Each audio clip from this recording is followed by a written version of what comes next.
మీకు మంచిగా ఉంటుంది. ఏదున్నా ఎన్నికలు ఇప్పుడు మనం చూసాం, జగన్మోహన్ రెడ్డి గారు ఎంతమంది మార్బలంతో వచ్చారు. ఈరోజు దానికి కాదు మేమంతా ఒకటే ఒక్క మాటే అని మీరు చెప్పాల్సి వచ్చింది కదా మేడం. కట్ అయింది నా లైన్, ఎందుకో కట్ అయింది. అవునవును, కట్ అయింది. డిసైడ్ చేయడానికి ఇది నేను ఒక్కనే లేదంటే చంద్రబాబు నాయుడు గారు ఒక్కరు తెలిసేసే డిసైడ్ చేసే ఫ్యాక్టర్ కాదు. ఒక ఇండిపెండెంట్ గా శ్రీరామ్ గారికి ఏం మాట్లాడడానికైనా రైట్ ఉంటది, మాకు ఆ రైట్ ఉండదు.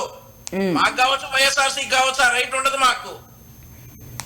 లక్ష్మీ గారు, లక్ష్మణరావు గారు ఏదో చెప్తున్నారు, చెప్పండి. సమయం ఇంతలా ఒక పాయింట్ మీరు రైట్ చేశారు. ఏమని ఇక్కడ కనకదుర్గం గుడిలో వెండి విగ్రహాలు ఇదైపోయి దాని గురించి లేదని. మా చంద్రబాబు నాయుడు గారి హయాంలో అదే విజయవాడలో దాదాపుగా విజయవాడ నుంచి హనుమాన్ జంక్షన్ వరకు కూడా ఉన్నటువంటి 250 దేవాలయాలు కూల్చేశారు. రోడ్లు వెడల్పు చేయాలనో నాకు ఇంకోటి వినండి సార్. మీకు మీ దగ్గరకు వచ్చేసరికి ట్రాఫిక్ రూల్స్ అడ్డంగా ఉన్నాయి. మీ దగ్గరకు వచ్చేసరికి అన్ని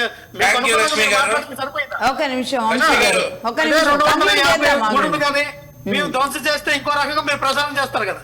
ఇక్కడ అనేది ఏంటంటే సార్, ఇక్కడ అలాగే ఏదైతే మా నియోజకవర్గంలో ఉన్నటువంటి రామతీర్థం, మా సీపురపల్లి నియోజకవర్గంలో ఉన్నటువంటిది నిలవెరలో సీపురపల్లి మధ్యలో ఉన్నటువంటి విజయనగరం జిల్లాకి సంబంధించినటువంటి రామతీర్థంలో జరిగినటువంటి రాముడి పైన అతను ఎవరైతే నరికేశారో ఆ వ్యక్తిని అరెస్ట్ చేసి జైల్లో పెడితే ఆ వ్యక్తికి తీసుకొచ్చి వినండి సార్ చంద్రబాబు నాయుడు గారు సీఎం రిలీఫ్ ఫండ్ కింద అదే వ్యక్తికి 5 లక్షల రూపాయలు ఇచ్చారు.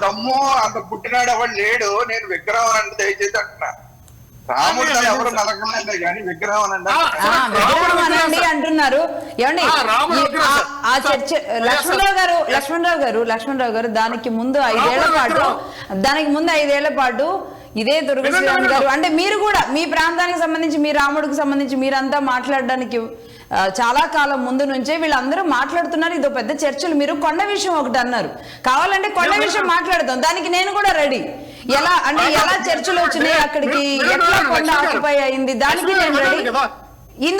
హిందుత్వం మీద దాదాపుగా ఒక 20 ఏళ్లుగా ఆంధ్రప్రదేశ్ లో పర్టికులర్ గా జరుగుతున్న అనేక అంశాలు, ఎట్లా క్రిస్టియానిటీ ఎలా పెరుగుతూ వచ్చింది, ఇలాంటి అంశాలు కదిలించామనుకోండి అది చాలా పెద్ద సబ్జెక్ట్ అవుతుంది.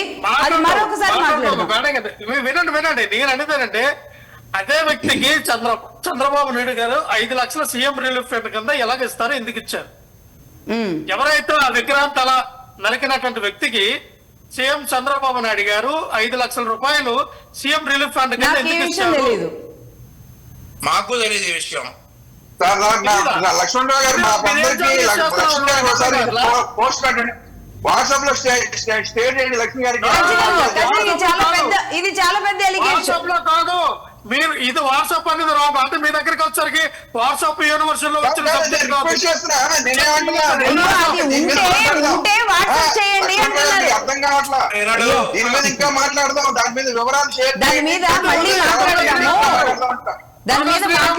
ఇదే బండారు వంశీ గారిని కూర్చోబెడదాం. త్వరగా శ్రీరామ్ గారు, మీరు నేను మీకు ఆఫ్టర్ డిబేట్ తర్వాత పెడతాను, మీరు ఎంక్వైరీ చేయొచ్చు. ఎవరైతే ఆ యొక్క శ్రీరాముడు యొక్క విగ్రహానికి తల ఎవరైతే నరికారో ఆ వ్యక్తికి సీఎం రిలీఫ్ ఫండ్ కింద 5 లక్షల రూపాయలు ఇచ్చారు. ఎక్కడికి పోతుంది సీఎం రిలీఫ్ ఫండ్? ఎప్పుడు ఇచ్చారు? ఇప్పుడు ప్రభుత్వం అధికారంలోకి వచ్చిన తర్వాత అంటున్నారా? అంతే కదా. ఈ 15 నెలల్లోనా? ఎప్పుడు జరిగింది అది? ఎప్పుడు జరిగింది? అదే అంటే నేను ఎందుకు పర్టికులర్ గా అడుగుతున్నానంటే కాదు అధికారంలోకి వచ్చిన తర్వాత ఈ 2 సంవత్సరాల్లో చూడండి సీఎం రిలీఫ్ ఫండ్ అంతా ప్రతిది కూడా డాక్యుమెంటేషన్ కొట్టేది ప్రతిది కూడా ఉంటది. అదేమో ఎవరు చెరిపితే చెరిపేది కాదు. సీఎం రిలీఫ్ ఫండ్ చేసినప్పుడు అంటే ఏమండి ఆ రాముడి విగ్రహం పట్టుకున్న బ్రాహ్మణుడికి ఇచ్చారా, నరికిన వ్యక్తికి ఇచ్చారా? తేలాలి ఖచ్చితంగా. మీరు కన్ఫ్యూజ్ అవుతున్నారా? జరిగిన వాడు వాస్తవమా? మళ్ళీ దీని గురించి ఖచ్చితంగా ఎవరైతే ఆ విగ్రహం యొక్క తల వధించారో, ఏ వ్యక్తి అయితే అరెస్ట్ చేసి జైల్లో పెట్టారో ఆ వ్యక్తికి సీఎం రిలీఫ్ ఫండ్ కింద 5 లక్షల రూపాయలు సీఎం చంద్రబాబు నాయుడు గారు ఇచ్చారు. ఇది కావాలంటే యాజ్ ఏ ఒక జర్నలిస్ట్ గా మీరు ఖచ్చితంగా ఖచ్చితంగా మేము కూడా మా తరపు నుంచి కూడా మేము కూడా ఎంక్వైరీ చేస్తాం దాన్ని. ఖచ్చితంగా మా తరపున ఎంక్వైరీ చేస్తాం. బండారు వంశీ గారు కూడా ఆ రిపోర్ట్ తీసుకుంటారు. ఆయన ప్రభుత్వంలో ఉన్నారు కాబట్టి. వంశీ గారు ఖచ్చితంగా 5 లక్షల ఇచ్చిన స్టేట్మెంట్ అబద్ధం అని మీరు నిరూపించండి. సరే, ఖచ్చితంగా మళ్ళీ ఇదే ప్యానెల్ తో మళ్ళీ ఇది నిర్ధారణ అయిన తర్వాత దీని గురించి మళ్ళీ మాట్లాడదాం. ఇది చాలా పెద్ద ఎలిగేషన్.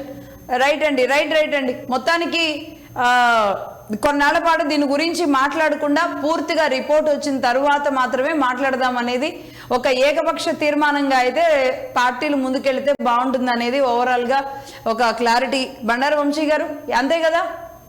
అంతే మేడం, డెఫినెట్లీ తిరుమల తిరుపతి దేవస్థానం విషయంలో ట్రాన్స్పరెంట్ వంశీ గారికి చంద్రబాబు నాయుడు గారికి నాకు ఒక చిన్న సలహా ఏంటంటే, ఇప్పుడు 1 man కమిటీ వేస్తారు. 1 man కమిటీ కాకుండా ఆల్ పార్టీ కమిటీ వేయండి దయచేసి. ఆల్ పార్టీ కమిటీ వేస్తే అప్పుడు వాళ్ళు కూడా ఉంటారు కదా. ఎగ్జాక్ట్లీ, ఆల్ పార్టీ కమిటీతో పాటుగా ఆగమ శాస్త్ర పండితులు, అలాగే స్వామివారికి సంబంధించి అసలు నెయ్యి అప్పటి నుంచి కూడా ఎలా ఉండేది అనేది వీళ్ళెవ్వరికీ తెలియదు కదండి.